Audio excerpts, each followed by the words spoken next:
So that's our mission today then, to unpack the sources on this tech. It's called FOD.ai from a company named Illuminex AI.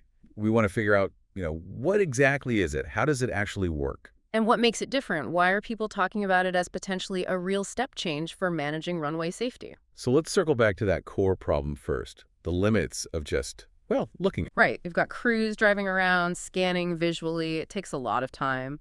Weather makes it harder, rain, bad light. And like we said, small, dark objects on asphalt, just incredibly easy to miss. Okay, so enter FOD.ai. The sources describe it as an edge-powered AI inspection system. What does edge-powered mean here? It means the main processing, the AI thinking, happens right there on the vehicle itself using a dedicated computer, the edge compute unit. It's not constantly sending massive amounts of raw data back to a central server for analysis. Got it. And you said it's more than just detection. That's the really crucial part, I think. Yes, it finds debris in real time, but the bigger idea seems to be turning that whole inspection drive, something they have to do anyway, into this continuous data gathering process, creating operational intelligence. Okay, intelligence gathering. Yeah. How? What are the components? Well, based on the sources, you've got three main bits. There's a sensor package, high-res cameras, and other sensors that mounts on the vehicle. Then that edge compute unit we mentioned doing the real-time processing. And the third part? A ruggedized tablet inside the vehicle cab. That's the interface for the crew. Shows them what the system sees, alerts, that kind of thing. And a key thing you mentioned earlier, and the sources really stress this, is that it mounts onto vehicles the airport already uses. Yeah, like their standard sweepers or maybe the follow-me trucks, operations pickups. That's a big deal. Why is that so significant? Because it means, practically speaking, you don't need to build a whole new layer of infrastructure out on the airfield. No digging trenches for cables, no installing sensor towers everywhere. It avoids all that disruption and cost. The sources use phrases like plug and play, no extra infrastructure, no digging, no downtime. Exactly. It leverages the assets and routines they already have in place, just makes the vehicle smarter. And apparently it's easy for the crews, too. Not like they need to become AI specialists. Right. That was another strong point in the material. Something like, if you can drive, you can inspect. The tablet interface is designed for operations people, not tech wizards. They just do their normal routes. Okay, so the vehicle's driving, system's running. What's actually happening sensor-wise? How is it scanning and finding, say, a tiny bolt on the tarmac while moving? It's using what they call sensor fusion. It's not just one type of sensor. High-resolution visual cameras, yes, but crucially, also stereo cameras. Stereo, like 3D vision. Exactly. That gives it depth perception. So the AI isn't just seeing a 2D picture. It can better judge the size, shape, and height of an object off the pavement. Makes sense. What else? It fuses that with very precise GPS for location, and also inertial measurement units, IMUs, which track the vehicle's exact movement, tilt, orientation, all that data gets combined. And the AI on that edge computer is crunching all this instantly. In real time, yeah. As the vehicle passes over something, the AI flags it. And what does the crew see? On that tablet, it'll highlight the object, often drawing like a box around it on the screen. And importantly, it automatically logs it. Logs what? Everything.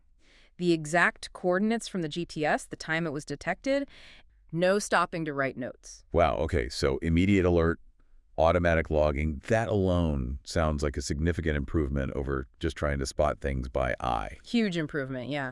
But like you hinted at before, the sources make it clear that's really just scratching the surface, this intelligence aspect. Yeah. That's the next layer. Transforming inspection into intelligence. What does that actually look like? Okay, this is where, for me, it got really fascinating. So every single time a vehicle drives its route with this system running, it's not only looking for immediate hazards like FOD. What else is it doing?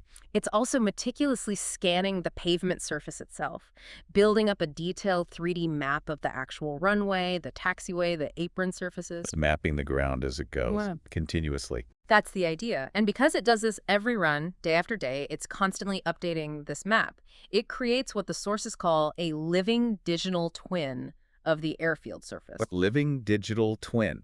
Okay, that sounds cool, but what's the practical value for an airport operator? Think about predicting problems before they happen.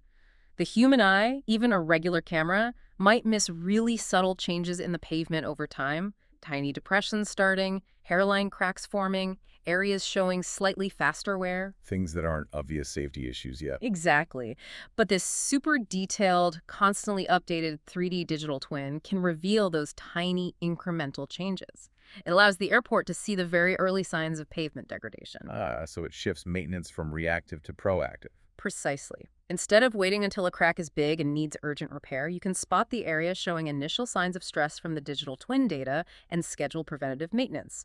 Cheaper, less disruptive, safer. Okay, that makes a lot of sense. And all this data, the FOD alerts, the locations, the timestamps, this evolving 3D map, where does it all go? How do they access these insights? It feeds into a cloud platform they call InspectX Cloud. That's where all the data from all the vehicles gets aggregated, analyzed, and visualized. And what can operators see there? Really valuable stuff, according to the sources. Heat maps, for instance, visual maps showing exactly where FOD pops up most often. This helps pinpoint high-risk zones. So you can focus your resources better. Right. Maybe put extra attention on those areas or investigate why they're FOD hotspots. You also get trend analysis. Is a certain type of debris becoming more common? Is it happening more frequently near a specific gate or construction zone? So it helps you understand the source of the FOD, not just find it. That's the goal. Moving beyond just cleanup to actually managing the risk factors. The sources used a phrase I liked, giving airports data visibility at ground level where your risks actually live. That really sums it up, because so much of the risk is right there on the pavement surface. It really is. Okay, let's talk practicalities. Putting this system, the sources mentioned some flexibility there. Yeah, they outlined two main configurations. A standard one scans about a 50-foot width, good for speeds up to maybe 25 miles per hour. Probably suited for, smaller airports or perhaps slower, more detailed sweeps on certain areas. And the other? A premium version. Wider span 100 feet and faster speeds up to 50 miles per hour. That's clearly aimed at the big international airports that need to cover vast distances very quickly, maybe in short overnight windows. Makes sense. And how do airports actually acquire this? Is it a big hardware purchase? No, and this seemed like a really key point in the business model described. It's offered as SaaS subscription as a service. Like software subscriptions we're all used to now. Exactly. The sources explicitly say no capital investment required. It's an operational expense, not a huge upfront capital cost for hardware. That must make it much more accessible, especially for airports with tighter budgets. For sure. It makes it scalable, too. You could start with 1 or 2 vehicles, see how it goes, add more later. It lowers that barrier to entry significantly. And it just slots into how they already operate. That seems to be the design philosophy. Use your existing trucks, your current inspection schedules. The system just enhances that activity. And they mentioned it's built to potentially integrate with other airport data systems, too. Okay, so if we boil it all down, the key takeaways from the sources seem to be, well, real-time FOD spotting, obviously. Yep. And the automatic logging location, time, no manual note-taking for that. Then there's the whole intelligence layer via that cloud platform. Right, the heat maps, the trend analysis, finding those high-risk zones. And maybe the most futuristic part, that living digital twin of the pavement for proactive maintenance. Definitely a standout feature. Plus, the practical stuff. Easy install on existing vehicles, no big infrastructure changes needed. No IT team needed on the ground, basically. Right, and that SaaS model making it scalable and affordable. It really does paint a picture of leveraging tech to make a fundamental safety process not just better, but smarter, turning inspection into actual intelligence. That phrase, living digital twin, is quite powerful, isn't it? The idea that just by doing your normal operational driving, you're constantly building and refining this incredibly detailed digital replica of your physical environment. Yeah, it completely reframes what inspection can mean. It's not just a point-in-time check anymore. It's this continuous data feed, this ongoing learning process about the physical world. Absolutely. Which kind of leads us to a final thought to leave you, the listener, with based on all this.